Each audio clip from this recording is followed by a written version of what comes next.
Assalamualaikum everyone, welcome back to my channel Robust Cooking BD। আশা করি আপনারা সবাই অনেক ভালো আছেন। আজকে নিয়ে এলাম খালা শাশুড়ি স্পেশাল ইলিশ মাছের রান্না। আজকের রেসিপিটা অনেক ইউনিক হবে আর অনেক মজার হবে। তো চলুন উইদাউট এনি ফার্দার ডিলে রেসিপিটি এনজয় করা যাক।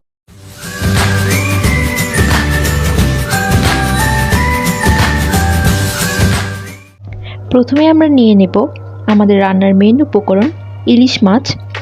যেহেতু ইলিশ মাছটাকে আমরা তেলে ভেজে নেব, তাই একটু লবণ, একটু হলুদ আর একটু মরিচ গুঁড়ো দিয়ে ভালো মতো মেখে নেব।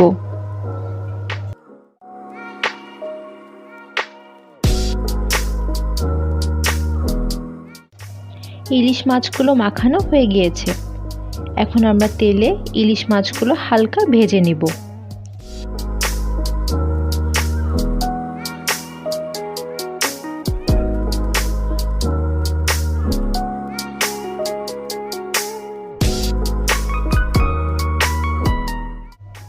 ইলিশ মাছটার এক সাইড ভাজা হয়ে গেলে আমি উল্টিয়ে দিব, যাতে আরেক সাইড ভালো মতো ভাজা হয়ে যায়। মাছটা ভাজা হয়ে গেলে মাছটা এই প্যানে রেখে দিব এবং সরাসরি গ্রেভি তৈরিতে চলে যাব। ক্যামেরার কিছু প্রবলেমের কারণে গ্রেভির কিছু পার্ট আমি শ্যুট করতে পারিনি, তাই কিছু পার্টস মিসিং আছে। এখানে আমি পরিমাণ মতো সয়াবিন তেলের মধ্যে দিয়ে নিয়েছি পেঁয়াজ বাটা 1/4 কাপ, আদা ও রসুন বাটা 1/2 চা চামচ, পরিমাণ মতো কাঁচামরিচ, কাজু বাটা 1 চা চামচ, পেস্তা বাটা 1 চা চামচ, সাথে আরও দিয়ে নিয়েছি নারকেলের পেস্ট ও জিরা বাটা। আপনাদের দেখে মনে হতেই পারে যে ইলিশ মাছে এত কিছু কেন।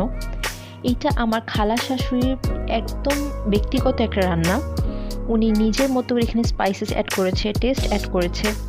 সো এখানে আপনারা প্লিজ অফেন্সিভ হবেন না। এই রান্নাটা আপনাদের কাছে ভালোও লাগতে পারে, খারাপও লাগতে পারে।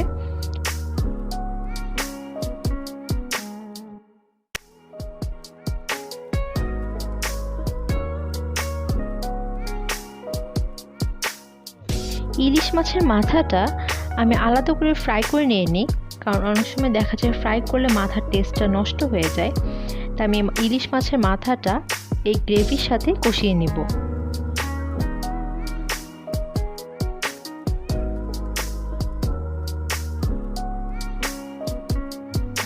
গ্রেভিটা ঘন হয়ে আসলে আমি যে মাছটা ভেজে রেখেছিলাম সেটার মধ্যে গ্রেভিটা ঢেলে দিব।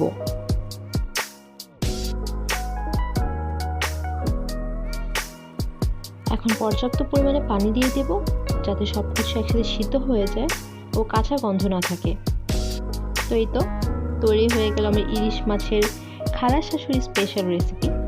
এই রেসিপির আমি কোনো স্পেসিফিক নেম দিতে পারবো না, কারণ যেহেতু এটা ওনার রেসিপি। আশা করি আমার রেসিপিটা আপনাদের সবার অনেক ভালো লেগেছে। রেসিপিটি ভালো লেগে থাকলে please like, comment, share and subscribe করবেন।